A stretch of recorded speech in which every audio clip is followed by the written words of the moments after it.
When I was a child, I developed a peculiar set of sleeping habits due to a recurring nightmare. The nightmare always began the same. Me and my cousin would be playing with Legos, laughing and remarking about each other's creations. Then we would hear a knock.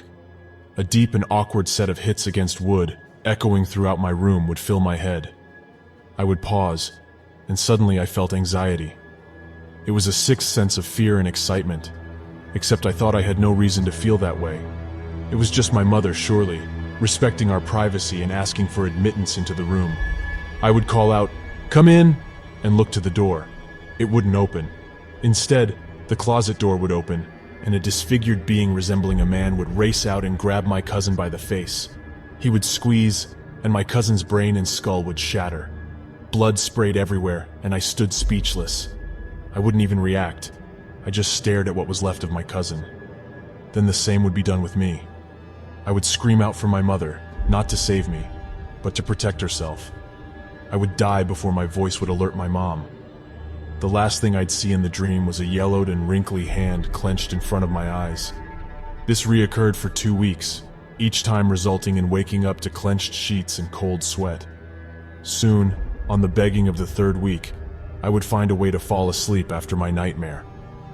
I would grab my stuffed bear and let me dangle him over the edge of my bed, holding his arm tight. I would awake to him fallen on the ground. It was a simple solution to my problem, and I quickly stopped having the nightmares and returned to normal sleep.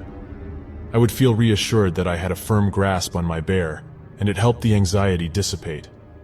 Today, now older and living on my own, I went through a couple boxes when I was clearing out my cluttered garage for space. There were a few old pictures I rummaged through, and I found one that must have been my parents taking a picture of me sleeping. The picture was from an older camera, before digital printing was a thing. Although the sides were yellow and torn, the quality was still surpassingly crisp. I noticed it was after I had the nightmares, so my hand was dangling over the edge. I smiled and was deep in thought for a moment, divulging myself in an old memory.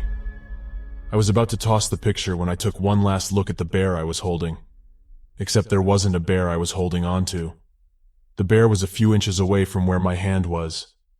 Instead of a happy, smiling bear that brought me warmth and joy, there was a different hand grasping mine. Instead of a fluffy brown bear hand, there was a yellow one, wrinkled and clenched.